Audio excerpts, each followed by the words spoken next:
நபியை புகழ்ந்தால் நன்மை கிடைக்குமா கிடைக்காதா ஆதாரம் கொடுக்க தேவையே இல்லை. இருந்தாலும் ஆதாரம் தரும், இருந்தாலும் தரும். ஏன் அந்த கிலாபுன்னார் கூட்டத்தில் மாட்டிக்கிட்டு நம்ம இளைஞர்கள் கிலாபுன்னாரா ஆயிடக்கூடாது என்பதற்காக. நபியை திட்டுற கூட்டத்தில் நீங்க உட்கார்ந்துட்டு இருக்கீங்கடா, நீங்க கிலாபுன்னாரா ஆயிடாதீங்கடா, அதுக்காக நாங்க சில ஆதாரத்தை கொடுத்துட்டு இருக்கோம். ஆதாரம் தேவையில்லை.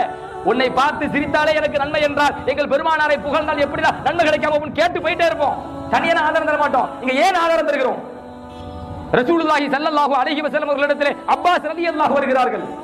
அல்லாஹ்வின் தூதரே யா ரசூலல்லாஹ், இன்னி உரீது அன் அம்தஹக, உங்களை புகழ வேண்டும், புகழ்ந்து பாட வேண்டும் என்று நான் ஆசைப்படுகிறேன் நாயகமே என்று கேட்ட பொழுது மாணவி ஸல்லல்லாஹு அலைஹி, ஐயோ கவிதை கூடாதே, அது ஹராம்லோ, அது வழிகேடுலோ, கவிஞர் வழிகேடுகள் அல்லவா, ஓடுங்கள் அப்படின்னு சொல்லல.